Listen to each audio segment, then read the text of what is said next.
Chapter 1. Uninvited. Barrett Thorne stared at his phone. The text message from his ex-wife Natalie burning into his redness. Barrett, this is not personal, but Max does not feel comfortable with you attending Zoe's birthday. It will be better if you skip this one. I'll send pictures. Barrett's jaw clenched as he read it again. His own daughter's 16th birthday party.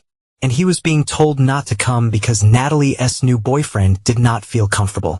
He had never even met this Max person. He typed back, "She's my daughter. I'm coming." The reply was immediate. Max is paying for everything at the Four Seasons. He says it's his event, his guest list. Please do not make this difficult. Barrett's spacious home office suddenly felt claustrophobic.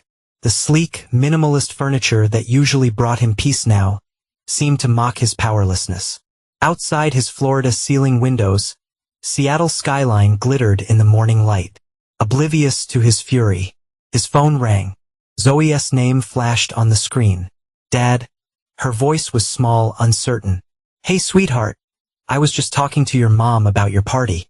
A pause. "She told you already that I'm not invited?" "Yeah." Barrett kept his voice level, not wanting to put his daughter in the middle. "That's not me, Dad. Max says you make everyone uncomfortable. He says you embarrass me because she trailed off. Because what, Zoe? Because you not successful like him. He says it would be awkward having someone like you at the Four Seasons." The words tumbled out in a rush, as if she was repeating something she heard many times. The pain lands through Barrett's chest. For 3 years since the divorce, he maintained the appearance of a struggling small business owner. It had been a deliberate choice, one that had apparently cost him his daughter's respect. "I see," he said quietly, "and what do you think?" Another pause. "Mom says you never amounted to anything, that you wasted your potential." Barrett closed his eyes. Natalie knew nothing of his actual life. No one did except his inner circle. "I'm sorry, Dad." Zoe continued. "Max bought me a car for my birthday. He says I should not waste time with losers. And you believe that? I do not know what to believe anymore." Her voice cracked. "I got to go. Mom's calling me." The call ended. Barrett set down his phone and gazed at his reflection in the dark computer screen. At 42, he still cut an imposing figure. 6'2" with broad shoulders and the physique of someone who never missed his morning workouts. His dark hair was just beginning to gray at the temples, giving him what his business associates called a distinguished look. 3 years ago, when Natalie left him taking 13-year-old Zoe with her, she thought she was leaving a failing businessman.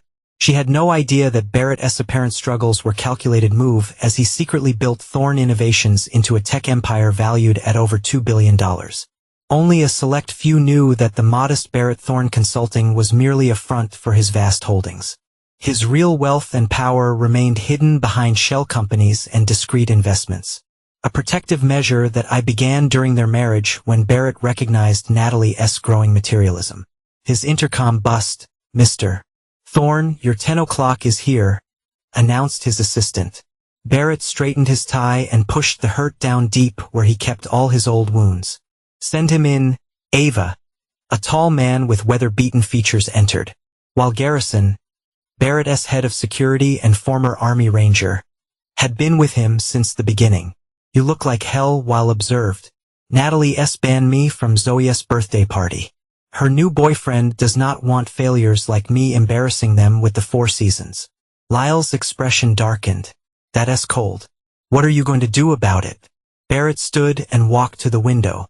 The Seattle skyline, where he owned 3 of the buildings visible from his office, sprawled before him. Nothing. Yet, he turned back to Lyle with a smile that did not reach his eyes. "But I think it's time I met this Max person." Chapter 2. Paper Masks. Barrett met Natalie Kingston during their junior year at Washington State University. He was studying business with big dreams. She was in communications with bigger ones. Their connection was instant. The ambitious business major and the vivacious future PR executive. "You different," she told him on a third date, as they shared cheap wine in his cramped apartment. "Most guys talk about what they do someday. You talk like you already doing it." That confidence had attracted her. So how does intensity, his work ethic, and the spark in his eyes when he discussed his ideas? What Barrett did not know then was that Natalie was primarily attracted to potential, specifically the potential for wealth. They married 2 years after graduation. Barrett launched his first tech startup with his roommate Flynn Rivera, while Natalie landed a job at a prestigious PR firm. The early years were happy. 2 young professionals climbing their respective ladders, making a modest home in a Seattle suburb. Then came the dot-com crash. Barrett's first company folded, taking their savings with it. Natalie stood by him, but something shifted in her eyes. The admiration dimmed, replaced by a constant evaluation. Zoe's birth temporarily unified them. Barrett took odd consulting jobs while rebuilding in secret, creating the foundation of what would become Thorn Innovations. He worked brutal hours, often sleeping at a small office downtown, rather than making the commute home. You never hear, Natalie would say, "What kind of father are you becoming?" "I'm building something for us," he'd reply, "for Zoe's future." What he did not tell her was that his new business model was working incredibly well. By the time Zoe was 5, Barrett had silent ownership in 3 successful tech companies. By the time she was 10, that number had grown to 12 with a net worth approaching 9 figures. But he kept it hidden, disturbed by the changes he observed in Natalie. Her fascination with luxury brands, her new friends, all wealthy wives with wealthy husbands. Her increasing dissatisfaction with their modest lifestyle. The Mendozas just bought a summer home in the Hamptons. She'd say over dinner. Or, Carol's husband took her to Paris for their anniversary. Barrett created a paper mask. The struggling consultant still trying to find his footing. He drove a 3-year-old Audi instead of the Bentley he could afford. Their house was comfortable, but not extravagant. He claimed business failures when he was actually orchestrating massive deals through proxies and shell companies. Then came the final straw. When Zoe was 13, Natalie came home from a charity gala. She'd attended alone.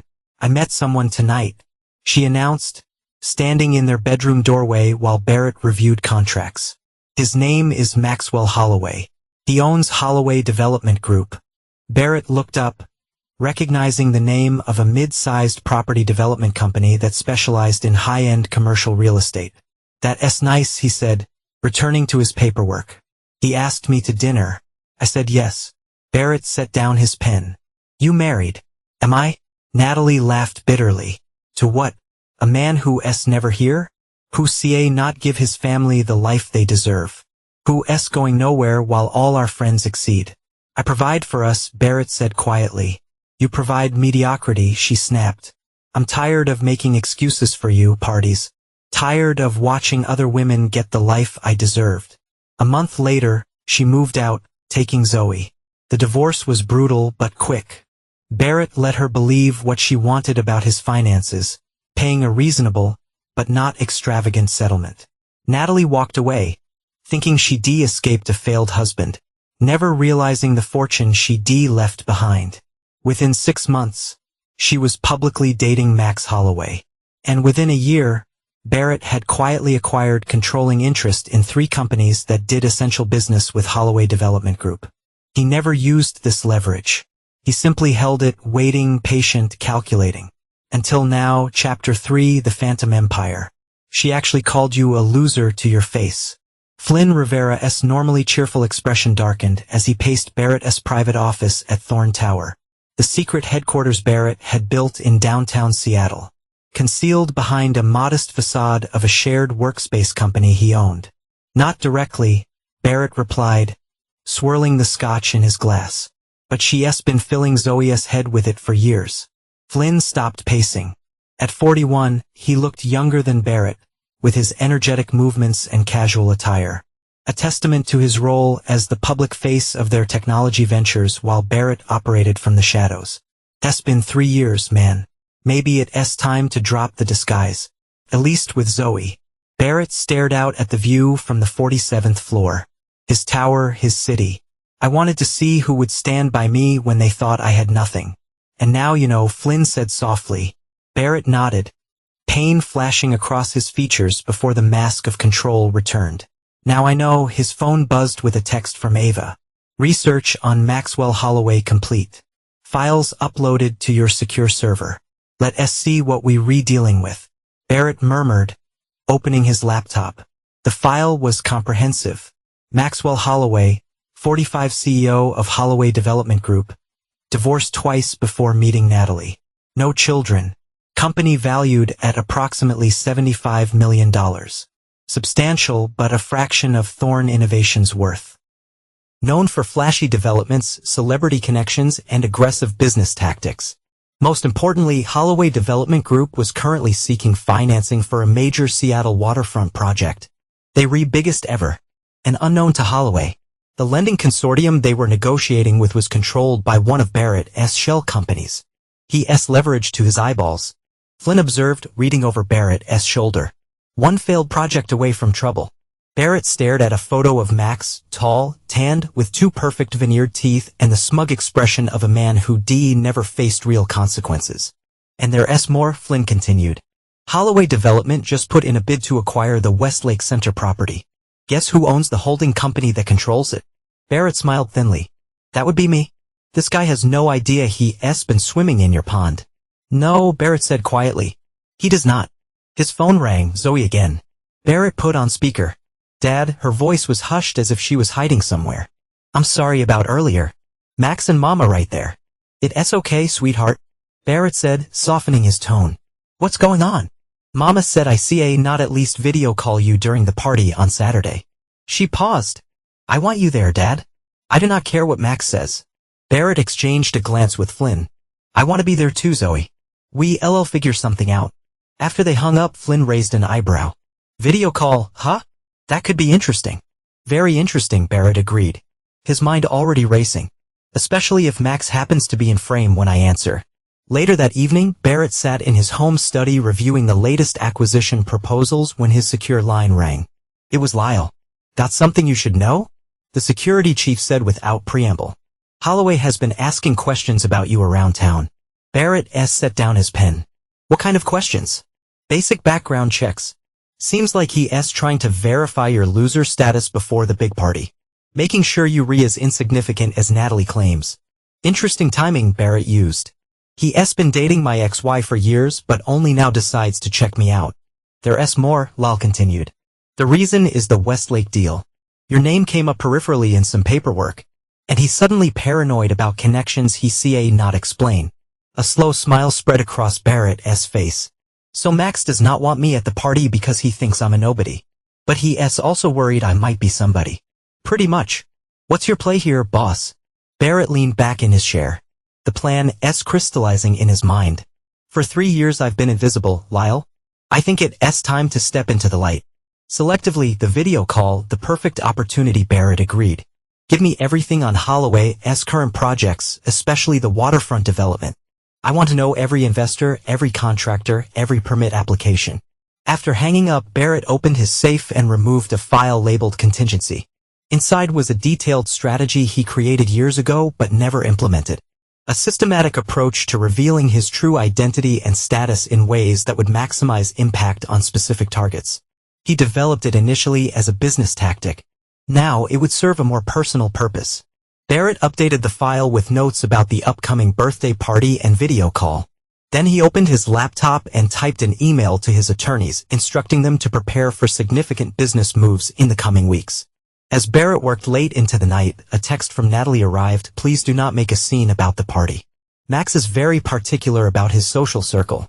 It will be embarrassing for everyone if you try to come. Barrett did not reply. Instead, he pulled up the real estate record for Natalie and Max's current residence. A $3.2 million waterfront home on Mercer Island. Property taxes were coming due next month, he noted, and the mortgage holder was a bank that Barrett's investment group had recently acquired. Small details, useful details, the pieces were falling into place. Chapter 4 Hello Boss. Saturday arrived with Seattle's typical autumn drizzle. Barrett spent the morning in his home gym, working off the tension that had built over the past week. By noon, he was showered and dressed in a custom charcoal suit. A stark contrast to the casual attire he typically wore when meeting with Natalie or Zoe. His phone shone with a text from Zoe, party starting. We'll call it 3. Miss you, Dad? Barrett smiled at the small victory. Despite everything, his bond with Zoe remained, albeit strained by Natalie's influence and Barrett's necessary deceptions. At 2:45, Barrett settled into his home office. He had arranged the background carefully, subtle but unmistakable signs of wealth and power. A rare painting partially visible. Built-in bookshelves with leather-bound first editions. A window view of Ellie Bay and the Olympic Mountains beyond. His laptop chimed at precisely 3 o'clock. Barrett took a deep breath and accepted the video call. Zoe's face filled the screen. She was in the venue's restroom. Her carefully styled hair and makeup indicating Natalie's influence. Dad, happy not being at my birthday. She attempted to joke. Happy birthday, sweetheart. Barrett replied warmly. You look beautiful. Thanks, she said. Her smile faltering. I wish you were here. Me too. How's the party? Boring. Mom invited all these people I barely know. Max's business associates and their kids. They all out there networking while pretending to celebrate me. Turning 16. Barrett nodded sympathetically. I'm sorry, Zoe. That's not right. She shrugged. Whatever. Look, I got you on my new phone, Max's gift. It's the latest model. She flipped the camera to show the sleek device. Very nice. Barrett said, noting the $1,200 phone was exactly the kind of flashy gift Max would choose. Expensive enough to impress, but requiring no actual thought. Zoe, there you are. Natalie's voice came from off-screen. Everyone's waiting for the cake. She stopped abruptly as she entered the frame and saw Barrett. Oh, you re-on with your father. 3 years had changed Natalie little. Still beautiful at 40. With her highlighted blonde hair and careful makeup. She wore a designer dress that Barrett recognized from a recent fashion magazine. Likely $5,000 minimum. Hello, Natalie, he said calmly. Her eyes narrowed at his appearance. You dressed up to take a call from your daughter's bathroom. I had business today. Barrett replied simply. Natalie's mouth tightened. Well, we need to get back to the party. Max has arranged a special presentation. Mom, I just started talking to Dad. Zoe protested. 5 minutes. Natalie said firmly. Then cake. She disappeared from view. Zoe rolled her eyes. See what I mean? It's a party, not mine. It'll be over soon. Barrett consoled her. Maybe next weekend we can. The bathroom door opened again. Zoe, seriously? What's taking so?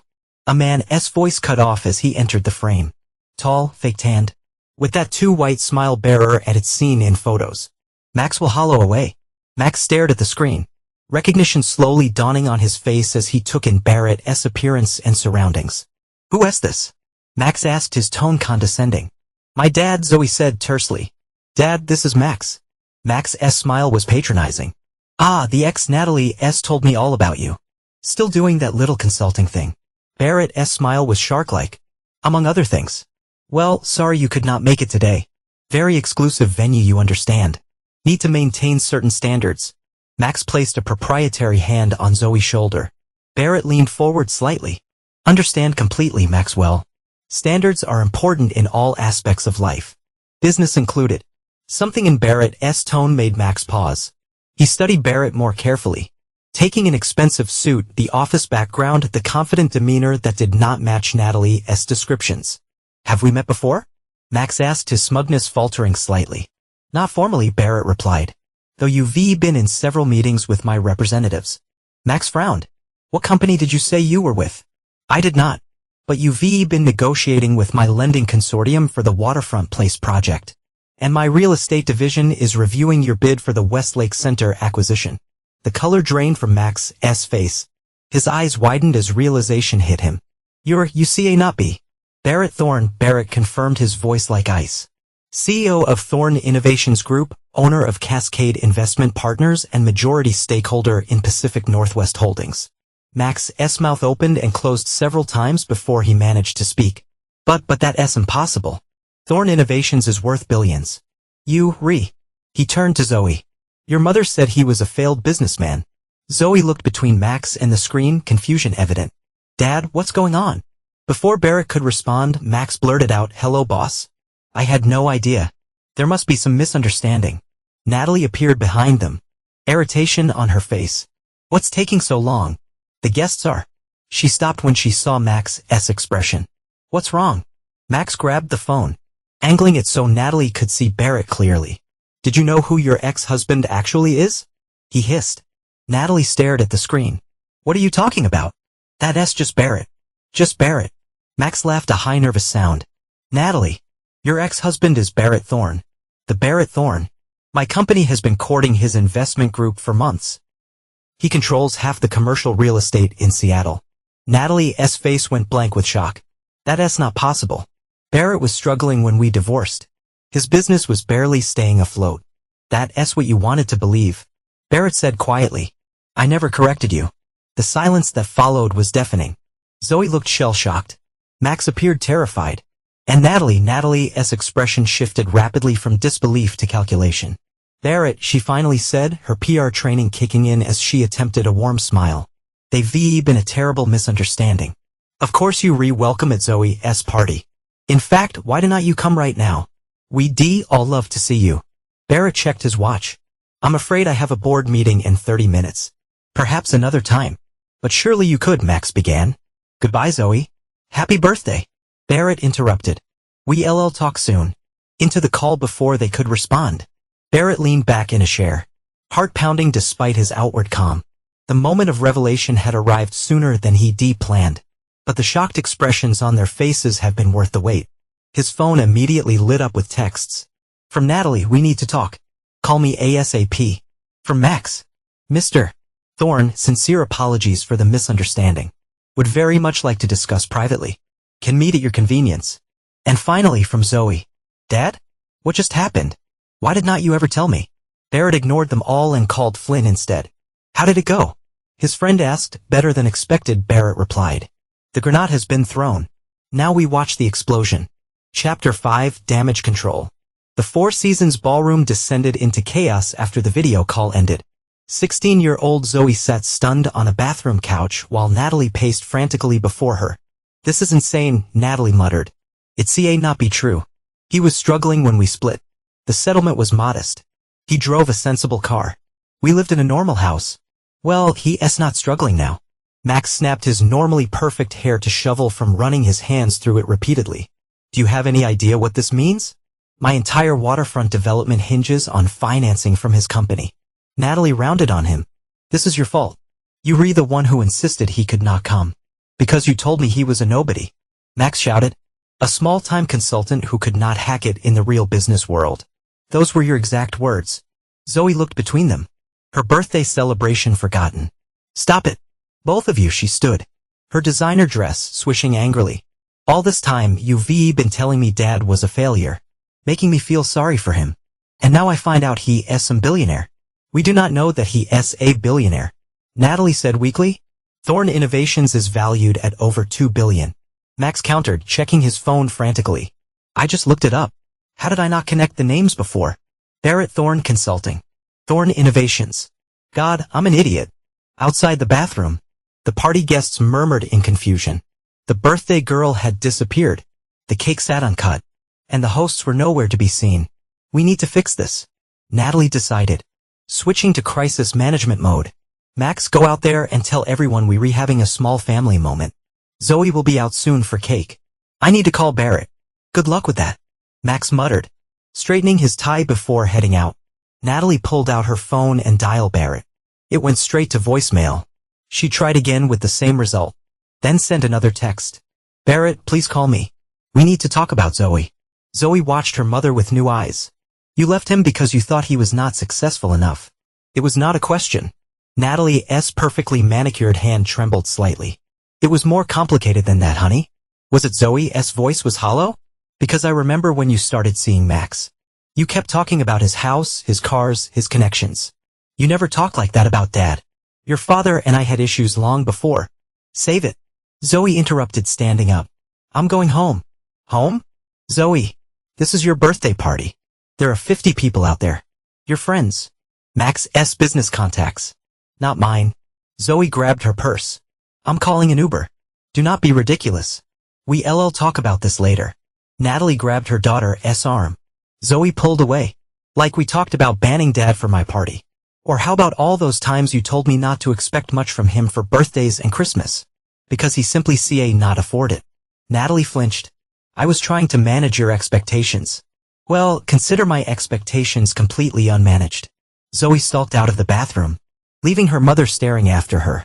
Meanwhile, across town, Barrett sat his office with Flynn and Lyle watching the fallout on multiple screens. One showed his phone with incoming messages. Another displayed the security feed from the Four Seasons lobby, courtesy of the hotel's head of security, a former client who owed Barrett a favor. Look at this, Flynn said, pointing to a financial alert. Holloway Development Group stock just dropped 3% in the last hour, where it must be getting out about the connection. Barrett nodded. Investors are nervous. They're wondering what it means that Holloway has been courting me for financing while simultaneously banning me from a family event. Not a good look, Lyle agreed. Corporate world runs on relationships. Holloway just publicly insulted one of the most powerful men in Seattle. Barrett's private line rang, a number of few people possessed. He checked the ID, Olivia West, his former sister-in-law, and Natalie's younger sister. Olivia, he answered. This is unexpected. Barrett, her voice was guarded but not hostile. I just love Zoe's party. It's a mess over there. I'm sorry to hear that. Are you? She asked skeptically. Because from where I'm standing, you just dropped a nuclear bomb on my sister's life. Barrett leaned back in his chair. I simply answered video call from my daughter on her birthday. A birthday party I was expressly forbidden from attending. Olivia was silent for a moment. Then why did not you ever tell me? We've had coffee every month since the divorce. You let me believe you were struggling. I'll let everyone believe what they wanted to believe, Barrett replied. You were one of the few who treated me the same regardless. Another pause. Zoe left the party in tears. She's pretty upset about being lied to by both her parents. Barrett closed his eyes briefly. The first crack in his composure. Where is she now? Head into my place. She does not want to see Natalie or Max. Thank you for telling me. Barrett said quietly. Do not thank me yet. Olivia replied. I'm still processing the fact that my brother-in-law is apparently a secret billionaire.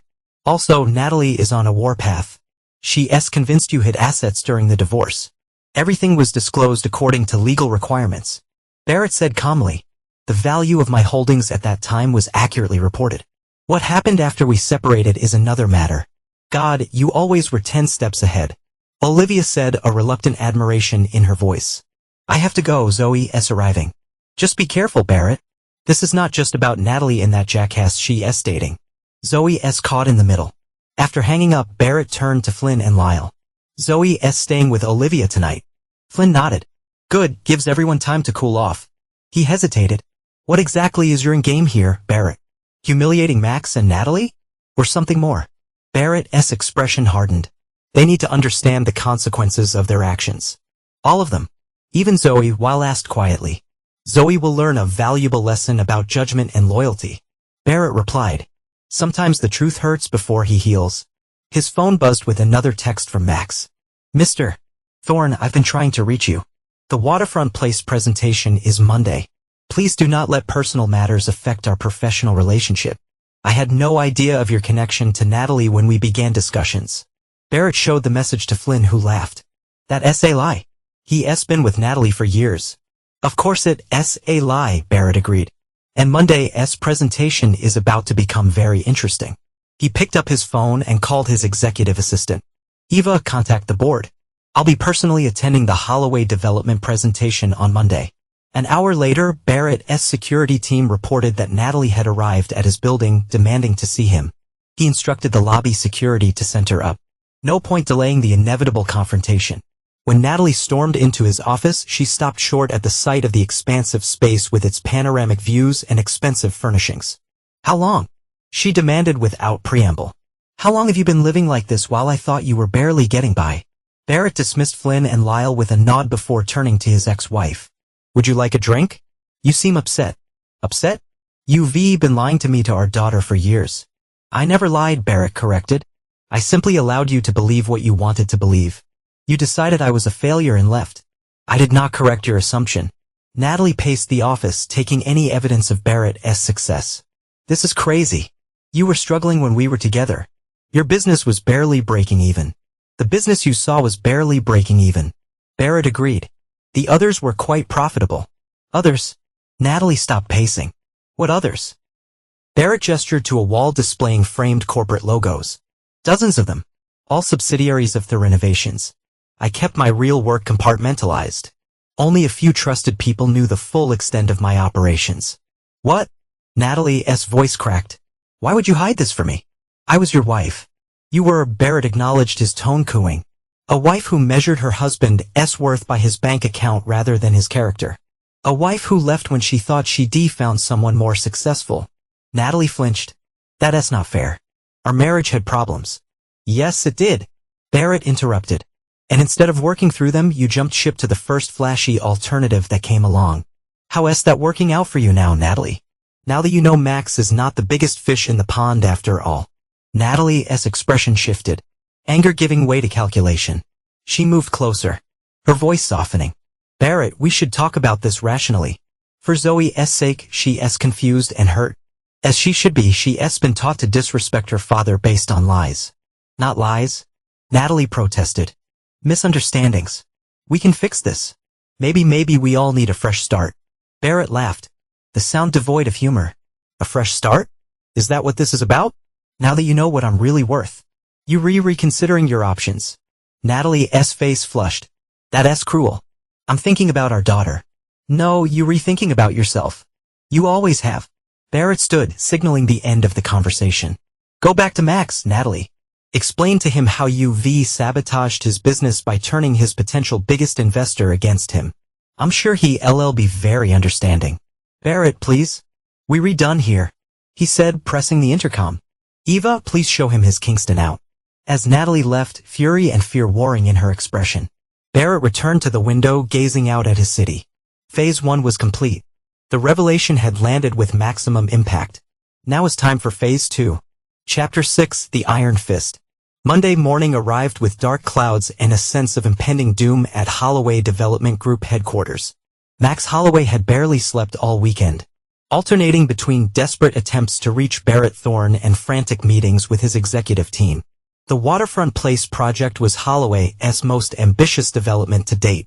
A $120 million mixed-use complex that would either cement his legacy or destroy his company. On primary financing, a $75 million package he'd spent months negotiating came through Cascade Investment Partners, Barrett Thorne's company. He's going to pull the funding, Max muttered, pacing his office while his CFO, Dennis Palmer, watched with increasing concern. We do not know that, Dennis countered, though his tone lacked conviction. The deal makes financial sense regardless of personal issues. Max rounded on him. A band of men from his daughter's birthday party called him a loser to his face. Technically, you did not know it was him, Dennis offered weakly. That makes it worse. Max collapsed into his chair. The presentation is in 2 hours. Thorne confirmed he's attending personally. He never attends these meetings. So make it the best damn presentation of your life, Dennis advised. Apologize briefly at the start, then wow him with the numbers. Max nodded jerkily, then froze as his assistant buzzed through. Mr. Holloway, Natalie Kingston is here to see you. Not now, Max has. She's already coming in, sir. The door opened and Natalie strode in. Immaculately dressed, but with tension evident in every line of her body. We need to talk. I'm preparing for the most important meeting of my career. Max snapped. The meeting that your ex has been my torpedo because of you. Because of me, Natalie's voice rose. You were the one who insisted he could not come to the party. Because you described him as a pathetic small-timer. Max shouted back. Dennis cleared his throat. I'll give you to a moment. He slipped out, closing the door behind him. Natalie collapsed into a chair. This is a nightmare. Zoe would not return my calls. She's staying with my sister. And Barrett. Barrett looked at me like I was nothing. Join the club. Max muttered. 3 years we've been together. And you never thought to mention that your ex-husband might be the Barrett Thorne. I did not know, Natalie protested. He was struggling when we divorced. The settlement was minimal. Minimal by what standard? What exactly did you get? Natalie hesitated. The house. Worth about $600,000 then. Child support for Zoe. A one-time payment of $250,000. Max stared at her. That's it? From a billionaire. He was not a billionaire then. Natalie insisted. At least I did not think he was. Or maybe, Max said slowly. He was already successful and hid it from you. And you were too self-absorbed to notice. Natalie's face hardened. That's unfair. Is it? Max stood straightening his tie. I have a meeting to prepare for. One that might save my company from the mess your lies have created. My lies? Natalie stood as well. I'm not the one who paraded around Seattle pretending to be less successful than I was. No, you were the one who left your husband when you thought he could not provide the lifestyle you wanted. Max's voice was cold. What does that make you, Natalie? She slapped him. The crack echoing in the office. Do not you dare judge me. You love that I left Bear for you. It fed your ego. Max touched his cheek, his expression shifting to something calculating. We'll discuss this later. Right now, I need to salvage my business. After Natalie stormed out, Max called Dennis back in. Any word from Thorne's team about the meeting? Dennis checked his tablet. Just that, Mr. Thorne will be attending personally with his chief counsel and CFO. The lending consortium representatives will also be present. Max nodded, his mind racing. Let's go over the presentation one more time. And Dennis, if things go south, activate Plan B. The Chinese investors? Dennis looked concerned. They re-offering worse terms and they want controlling interest. Better than bankruptcy, Max replied grimly. Across town, Barrett sat in his private conference room with Flynn and Lyle, reviewing their strategy. Holloway will be desperate. Flynn predicted. He'll gravel. Then try to separate the business from the personal. Barrett nodded. And when that fails, he'll mention his backup financing option. The Chinese consortium.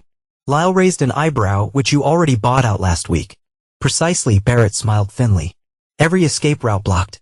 Every alternative compromised. It's not enough to defeat an opponent, Joe man. True victory means they never had a chance to begin with. What about Zoe? Flynn asked cautiously. Olivia says she's still pretty shaken up. Barrett's expression softened slightly. I've arranged to meet her tomorrow. She deserves the full truth directly from me. And Natalie? The softness vanished. Natalie made her choices. Now she'll live with the consequences. 2 hours later, Barrett sat at the head of the conference table in Cascade Investment Partners' main boardroom. Around him sat his executive team, the representatives from the lending consortium, and directly across from him, Maxwell Holloway and his team. Max looked terrible. Expensive suit and careful grooming, unable to hide the stress of the past 48 hours. He attempted a confident smile as he began his presentation, only faltering slightly when he addressed Barrett directly. Mr. Thorne, before we begin, I want to apologize for the unfortunate misunderstanding at your daughter's birthday celebration. Had I known? Had you known I was wealthy? You would have treated me differently. Barrett finished for him. That says everything I need to know about your character, Mr. Holloway. But please continue with your presentation. I'm curious to see if your business acumen exceeds your personal judgment. A flush crept up Max's neck, but he pressed on, detailing the waterfront place development with forced enthusiasm. The presentation was solid. The numbers made sense. The design was innovative. The market analysis thorough. When he finished, Barrett simply nodded and turned to his CFO. Your assessment? The fundamentals are sound. The CFO acknowledged. Expected return on investment is 12 to 15% over 5 years. Risk factors are within acceptable parameters. Barrett turned back to Max. On paper, Mr. Holloway, your proposal merits consideration. Unfortunately, I find myself questioning the reliability of the management team. Max's face paled. Mr. Thorne, I assure you, my company has an excellent track record. A company is only as good as the judgment of its leadership, Barrett interrupted. In your judgment, Mr. Holloway has proved wanting. This is business, Max protested. Personal matters should not influence. Everything is personal, Mr. Holloway. Every business deal is built on relationships, on trust. You've demonstrated that you judge people based on their perceived financial status rather than their character. That's not someone I choose to do business with. The room fell silent. Max looked stricken. Sir, this project represents years of work. We've already invested millions in preliminary development. Then I suggest you find alternative financing. Barrett replied coldly. Perhaps your Chinese contacts? Max's eyes widened slightly. How could Thorne know about that? Well, I've been exploring other options. Eastern Star Investment Group, I believe. Barrett smiled thinly. I should mention that Thorne Innovations acquired a controlling interest in Eastern Star last week. They'll be declining your proposal as well. The blood drained from Max's face. That's impossible. Is it? Barrett stood, buttoning his suit jacket. This meeting is concluded. Cascade Investment Partners will not be providing financing for Waterfront Place or any other Holloway development projects. Good day, gentlemen. As Barrett and his team prepared to leave, Max searched his feet. You see, not do this. This is personal vengeance, not business. Barrett paused at the door. You rewrite, Mr. Holloway. It is personal. Consider it a lesson in treating all people with respect regardless of their perceived worth. He turned to go, then added, oh, and do give my regards to Natalie. I'm sure she'll be very understanding about your professional setbacks. Outside in the hallway, Flynn matched stride with Barrett as they headed toward the elevator. That was brutal. That was necessary. Barrett corrected. Phase 2 complete. What's Phase 3? Flynn asked. Barrett's expression was cold and determined. Total capitulation. Chapter 7, The Truth Revealed. The following morning, Barrett waited in a private room at Cascadia Cafe, a quiet establishment overlooking Puget Sound. He'd chosen the location carefully. Neutral ground for his conversation with Zoe, away from both his world and Natalie's. When Zoe entered, Barrett was struck by how adult she looked. At 16, she carried herself with a composure that belied the emotional turmoil of recent days. She wore jeans and a simple sweater. Deliberately casual, he noted, a contrast to the designer outfit from her party. Dad, she said, sliding into the seat across from him. Thank you for coming, Barrett replied. I know this has been confusing. Zoe stared at him, eyes searching his face. Why did not you tell me? All these years, I thought. She trailed off. You thought I was struggling, Barrett finished. I know. And I'm sorry for the deception. But why? The hurt in her voice was palpable. Did you not trust me? Barrett reached across the table, offering his hand. After a moment's hesitation, Zoe took it. It was not about trust, he explained. When your mother left, she made it clear that financial success was her primary measure of worth. I wanted to know who would stand by me when they thought I had nothing. So was a test? For 3 years, Zoe pulled her hand back. That's messed up, Dad. Perhaps Barrett acknowledged. But it revealed important truths about your mother. About Max, about many so-called friends and business associates. And about me, Zoe challenged. Was I being tested too? Barrett's expression softened. You were caught in the middle, Zoe. Your mother filled your head with a certain narrative about me. I do not blame you for believing it. Mom says you hid assets during the divorce. That you cheated her. I disclosed everything required by law. Barrett replied carefully. The values at that time were accurate. The growth happened after he separated. Growth she would have shared, and had she not decided I was not worth staying with. Zoe studied him. You've been planning this, have not you? To reveal in my party. It was not an accident. Barrett smiled slightly. You've always been perceptive. No, it was not entirely accidental. Though the timing was accelerated. Because Max banned you from my party. That was the catalyst, yes? Zoe was quiet for a moment, processing. I heard Max's company is in trouble. But you pulled some big loan financing, Barrett corrected. And yes, Cascade Investment Partners has decided not to fund his waterfront place project. Because of me? Because of what happened at the party. Because Maxwell Holloway revealed himself to be someone who judges people based solely on their perceived financial status. That's not someone I choose to do business with. Zoe frowned. So you ruining his business because he was rude to you? I'm choosing not to enable someone who behaved dishonorably. Barrett countered. There's a difference. Mom says you being vindictive. That this is about punishing her for leaving you. Barrett's expression hard and slightly. Your mother is entitled to her opinion. But consider this. For 3 years I've kept my distance. I've paid child support promptly. I've never spoken ill of her to you. It was only when I was explicitly excluded from your birthday. When Max decided I was not worthy of attending my own daughter's celebration that I revealed the truth. Zoe sighed heavily. Everything's such a mess now. Mom and Max are fighting constantly. She's staying a hotel. And I'm still with Aunt Olivia because I do not want to deal with any of it. I'm sorry you caught in the middle. Barrett said sincerely. That was never my intention. What was your intention, Dad? Zoe asked directly. What do you want out of all this? Barrett considered his answer carefully. Just as he finally said, recognition of the truth. And consequences for those who betrayed trust, including me. Zoe's voice was small. You did not betray me, Zoe, Barrett assured her. You were a child influenced by the adults around you. But now you're old enough to see the truth for yourself. Their conversation was interrupted by a commotion at the cafe entrance. Natalie's voice carried across the room. I know they're here. I need to speak with him immediately. Zoe closed her eyes briefly. Great. She tracked me down. Barrett's phone buzzed with a text from Lyle, positioned discreetly near the entrance. Natalie causing a scene. Want me to intervene? Barrett texted back. Let her through. Moments later, Natalie stormed to their table. Eyes wild with anger and fear. How dare you meet with our daughter without telling me? I'm 16, Mom, Zoe pointed out. I can have coffee with my father without permission. Not when he's manipulating you against me. Natalie turned to Barrett. First you sabotage my relationship. Then you destroy Max's business. Now you returning my daughter against me. You've done that yourself. Barrett replied calmly. Please sit down. You remaking a scene. Natalie remained standing. Max's investors are pulling out. The bank is calling in loans. You did this, did not you? I merely declined to finance his project. Barrett said. If others are following suit, perhaps they share my concerns about his business judgment. This is not about business judgment. Natalie hissed. This is revenge. Mom, seriously, sit down or leave. Zoe said firmly. You re-embarrassing yourself. Natalie stared at her daughter. Then slowly sank into a chair. You do not understand what he's doing, Zoe. This is calculated destruction. I understand more than you think, Zoe replied.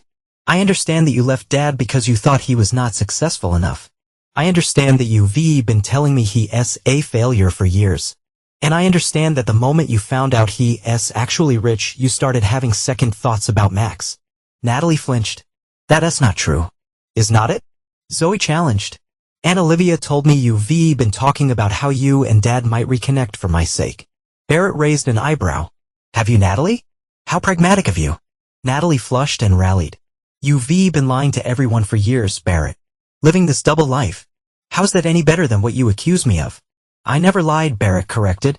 I simply allowed people to see what they expected to see. Those who valued me regardless of my perceived financial status.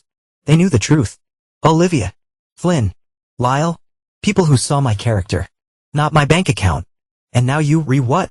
Taking revenge on everyone who did not pass your sick little test. Natalie demanded. I'm allowing natural consequences to unfold.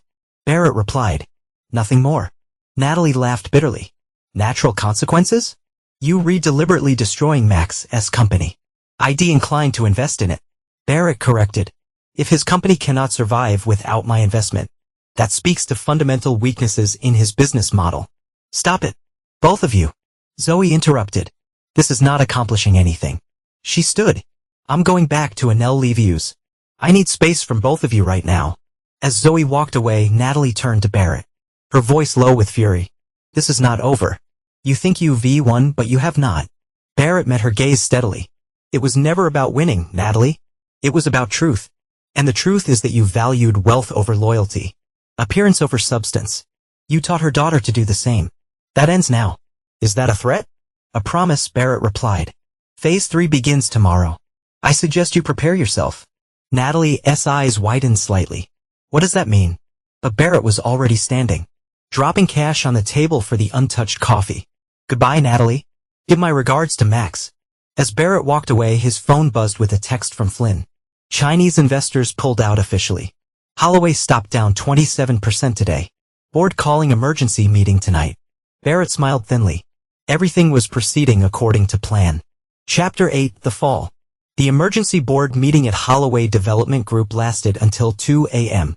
By morning, business news channels were reporting that Maxwell Holloway had been voted out as CEO by his own board directors. The company's stock had plummeted 40% in 2 days, with major projects stalled and investors fleeing. Barrett watched the coverage from his office. Expression and passive as financial analysts dissected Holloway's downfall. Sources close to the company suggest the collapse of financing for the Waterfront Place project triggered a cascade of failures. The CNBC report explained. Major investor Barrett Thorne of Thorne Innovations Group withdrew support unexpectedly, prompting other backers to reconsider their positions.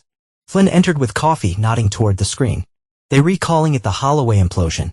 Fastest corporate downfall in Seattle since the dot-com crash. Any word on Maximum Self? Barrett asked, holed up at his lake house.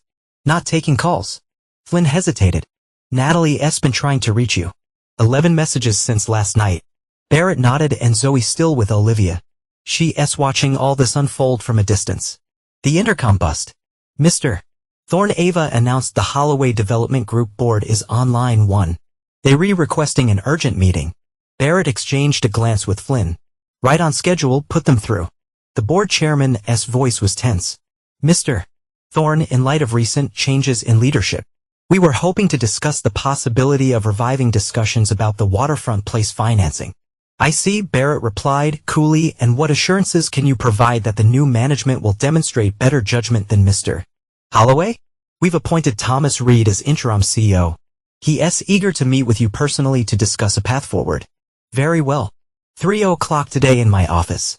After hanging up, Barrett turned to Flynn. Thomas Reed was Holloway's CFO, correct? Flynn nodded.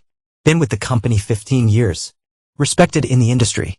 No personal connection to your situation with Natalie or Max. Perfect, Barrett murmured. Phase 3 proceeds.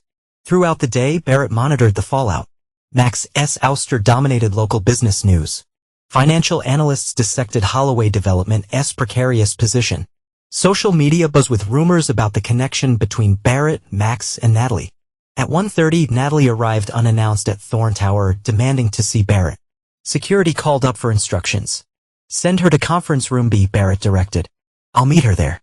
When Barrett entered the conference room, Natalie was pacing frantically. She looked disheveled. Her usual perfect appearance fraying at the edges. You've destroyed him, she accused without preamble.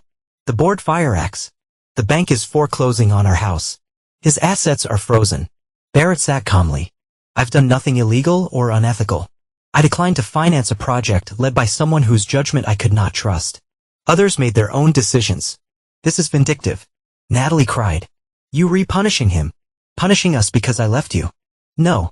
Natalie, Barrett corrected. I'm allowing natural consequences to unfold. Max built his business on appearances and connections rather than solid fundamentals. One setback should not cause a complete collapse unless the foundation was already weak. What do you want? Natalie demanded. Money? An apology? Tell me what will make this stop. Barrett studied her with clinical detachment. There is nothing you can offer that would interest me. Natalie. Not anymore. What about Zoe? Natalie tried a different angle. She's watching her mother's life implode. Is that what you want for your daughter? Zoe is watching the consequences of poor choices. Barrett replied. It's an important lesson. Natalie collapsed into a chair. The fight suddenly leaving her. I did not know Barrett. I truly did not know you were successful when I left. What have made a difference? Barrett asked quietly. If you'd known I was wealthy, would you have stayed? Natalie opened her mouth, then closed it again. Unable to answer. That's what I thought. Barrett said. You did not leave because our marriage had problems. Natalie, you left because you thought you found a more profitable alternative. And now that alternative has proven disappointing. So this is my punishment. Natalie whispered. Financial ruin? Public humiliation. This is reality. Barrett corrected.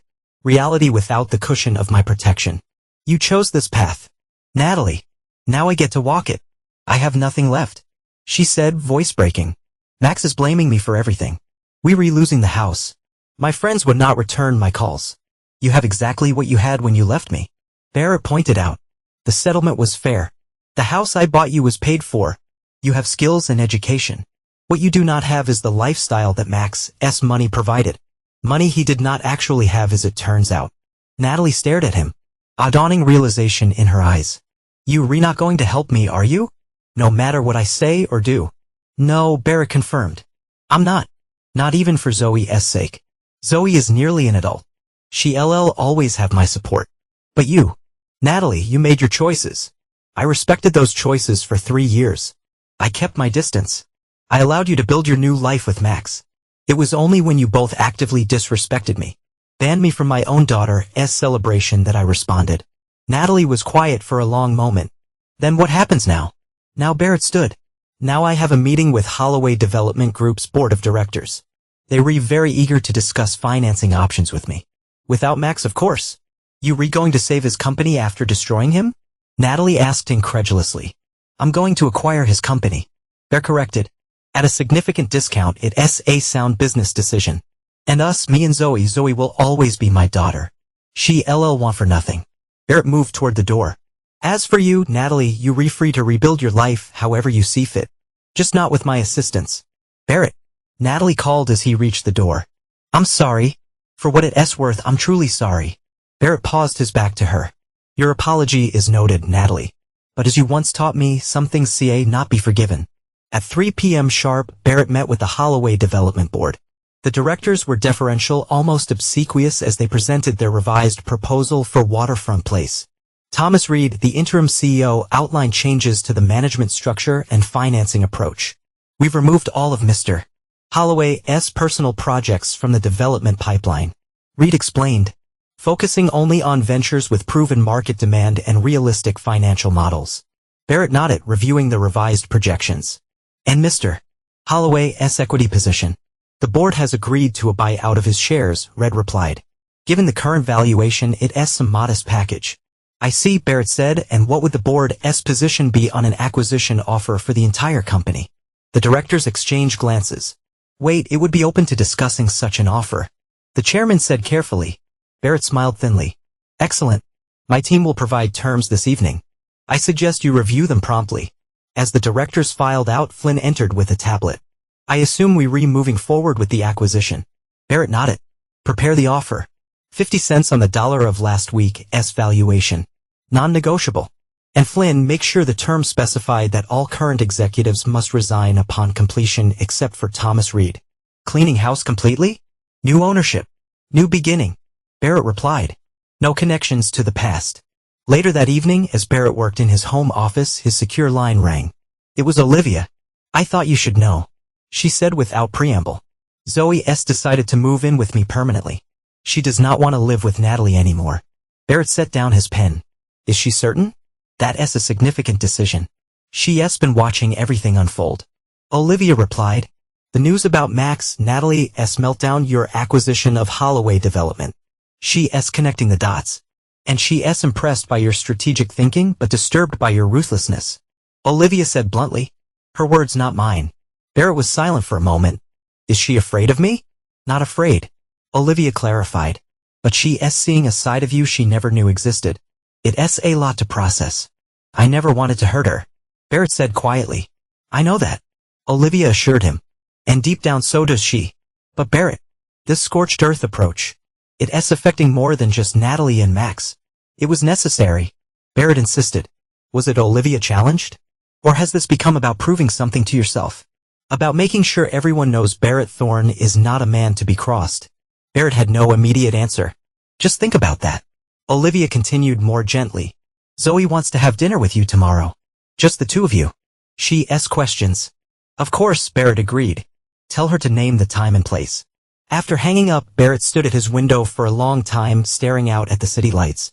For the first time since this began, doubt crept into his mind. Had he gone too far? Had his pursuit of justice become simple vengeance? His phone chimed with a news alert. Breaking: Holloway Development Group Board accepts Thorne Innovations acquisition offer. Barrett closed his eyes briefly. Phase 3 complete. Total capitulation achieved.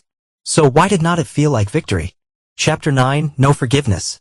Zoe chose a small Italian restaurant for their dinner.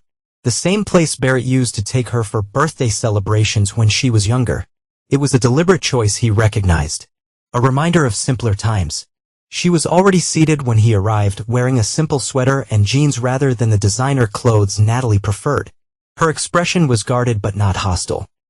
Thanks for coming, Barrett said, taking the seat across from her. I want to understand, Zoe replied directly. All of it. No more secrets or half-truths. Barrett nodded. Ask me anything. When did you actually become successful? Before or after Mom left? Both, Barrett answered. I was already building something substantial while we were married, but I kept it compartmentalized. The real growth happened after the divorce. Why hide it from her? From everyone, Barrett considered his answer carefully. I saw how wealth changed people around me. Friends became sick of it. Business associates became opportunists. Your mother became increasingly focused on appearances and status. So you tested her? Zoe's tone was neutral. In a way, Barrett acknowledged. I wanted to know if she loved me or the lifestyle she thought I could provide. And she failed the test. She made her choice. Barrett said simply. Zoe was quiet for a moment, turning her water glass slowly. The company you just bought, Max's company. What happens to it now? It becomes a subsidiary of Thorne Innovations. We complete the viable projects, wind down the others. The good employees will keep their jobs. The name will change. And Max himself, he's out. Completely. The acquisition terms excluded him from any ongoing role or benefit. Zoe nodded, processing this. And Mom, that's between her and Max. Barrett replied. My understanding is that their relationship has deteriorated. That's one way to put it. Zoe said with a hint of bitterness. She calls me crying every day. Their house is in foreclosure. Her friends have abandoned her. It's like watching someone's life implode in real time. Barrett studied his daughter carefully. Does that bother you? Of course it bothers me. Zoe's composure cracked slightly. She's still my mother, Dad. No matter what she did to you. I have not done anything to her directly. Bear pointed out. I simply stopped protecting her from the consequences of her choices. By systematically destroying her boyfriend's life and company. By declining to do business with someone who demonstrated poor character and judgment. Barrett corrected. Everything else followed naturally. Zoe looked at him intently. This was not just business, Dad.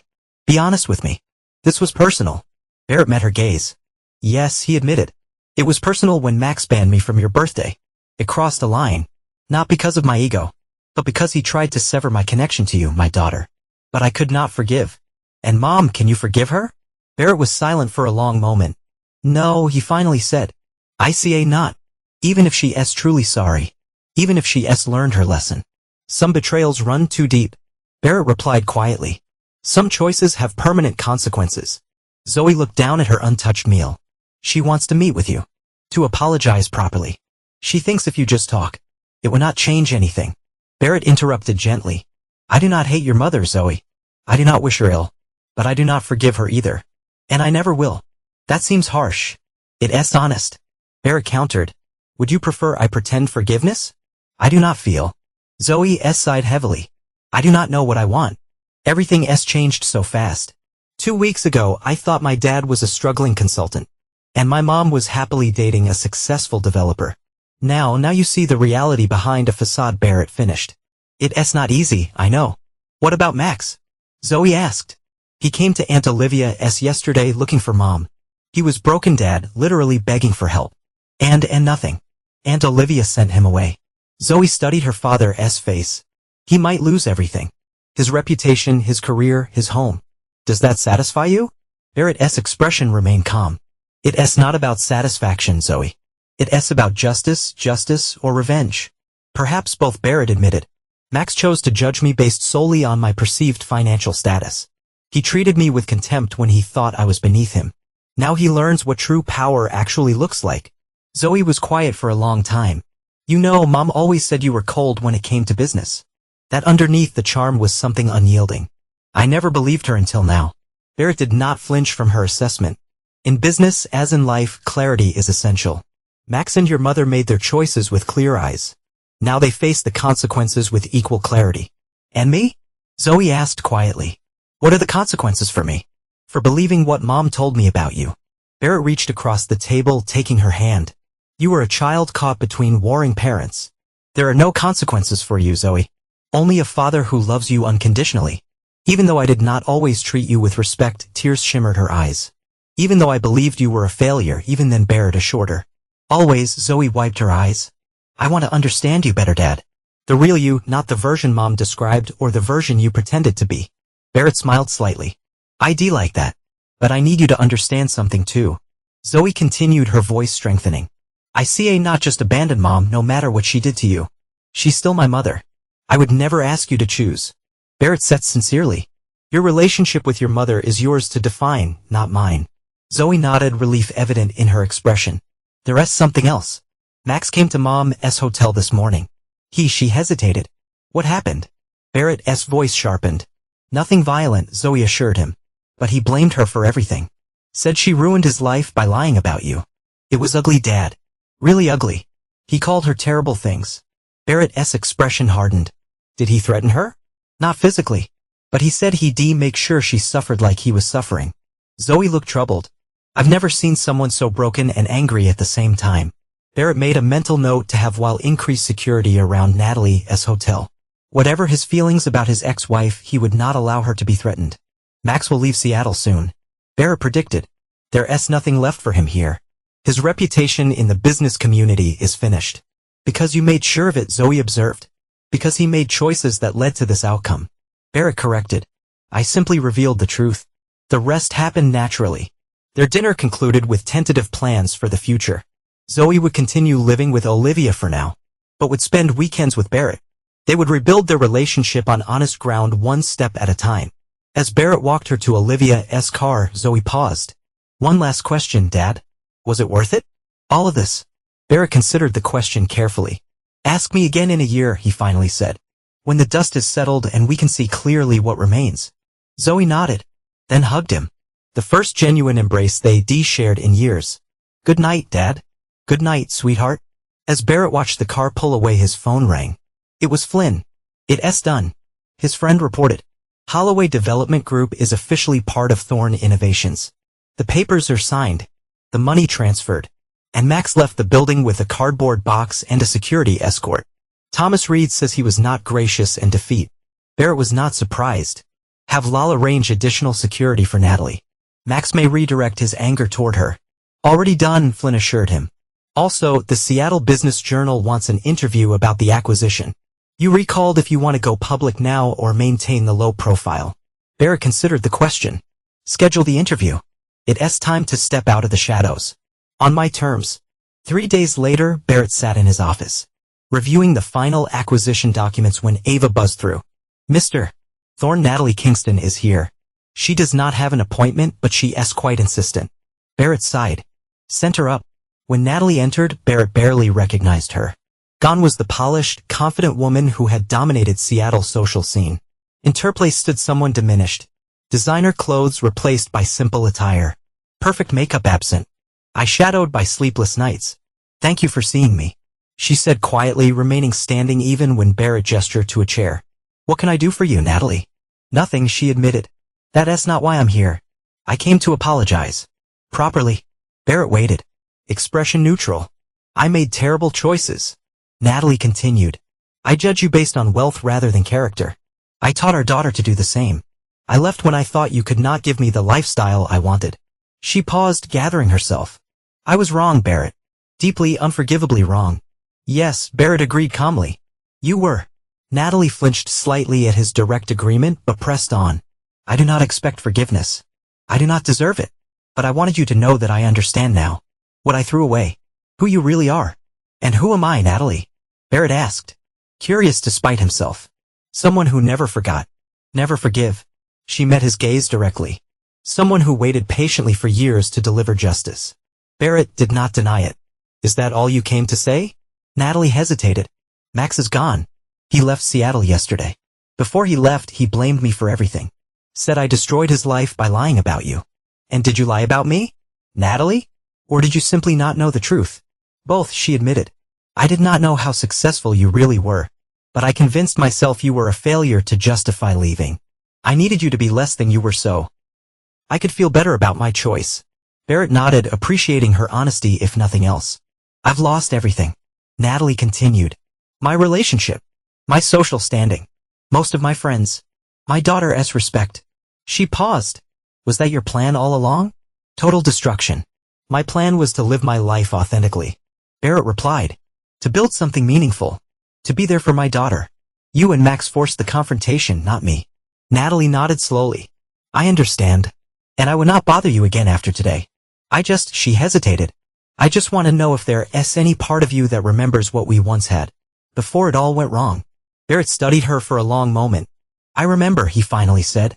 But memory is not forgiveness, Natalie. It's just acknowledgement of what was. Not absolutely for what came after. I see. Natalie straightened. Dignity reasserting itself despite everything. Thank you for your time. And Barrett. Take care, Zoe. She deserves better than both of us.